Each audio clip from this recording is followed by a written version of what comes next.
Goeiemôre. Ons as gelowiges weet dat ons moet bid. Ons wil bid, maar ons weet nie altyd hoe nie. Gelukkig het Jesus in sy wysheid reeds vroeg in sy bediening, in die bergpreek in Matteus en in Lukas en op verskeie plekke in sy bediening, plekke ingebou waar hy vir ons leer hoe om te bid. Een van die fascinerende gedeeltes is die Onse Vader gebed. En juis reeds aan die begin van die gebed spring hy weg met 'n diep stuk teologie. Vir die Jode wat staan en luister na hom, wat God ervaar het as ver en verhewe en hoog bo hulle, begin hy met 'n verhoudingswoord. Hy sê, ons Vader, 'n naby woord, 'n intieme woord, 'n gesinswoord. Hulle sou die woord ken, hulle sou dit verstaan, hulle almal het paas gehad, paas wat in hulle huise gewoon het, wat in 'n gesinsstruktuur naby en 'n groot rol gespeel het. Ons verstaan die woord ook goed.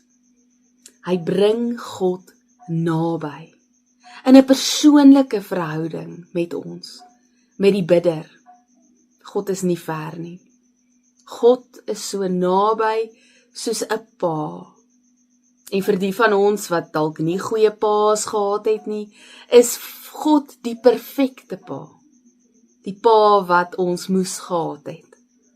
So Jesus doen iets radikaals, somme met die afskop van die gebed. Hy sê, God staan in 'n nuwe verhouding met ons. Hy is nou ons Vader.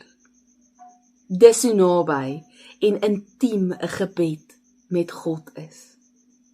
Dis nie iets ver nie. Dis nie 'n opsê iets wat ons teen die plafon vasbid nie. Dis 'n intieme gesprek wat ons met 'n liefdevolle Vader het. 'n Vader wat luister, 'n Vader wat seën, 'n Vader wat elke deeltjie van ons ken, wat ons aan mekaar geweef het in die skoot van ons moeder, wat weet hoe en wat in ons lewe gebeur. Daarom, wanneer jy bid, of jy nou die woorde van die Onse Vader gebed bid, of 'n ander gebed, gebruik die woord Vader. Weet dat jou Vader luister, dat jy sy kind is, dat hy na jou luister soos die perfekte Vader, dat hy vir jou wil gee alles wat jy nodig het. Kom ons bid saam. Ons Vader, ons bid tot U omdat ons weet dat U na ons luister, omdat U vir ons lief is soos kinders, soos geliefde kinders. Ons dankie vir oneindige, onvoorwaardelike genade en liefde. Ons dankie vir die naby verhouding waar U die eerste tree na ons toe gee.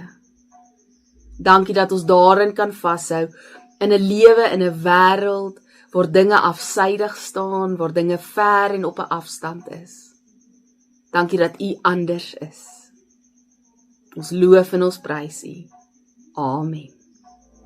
Gaan vandag in sy groot vrede.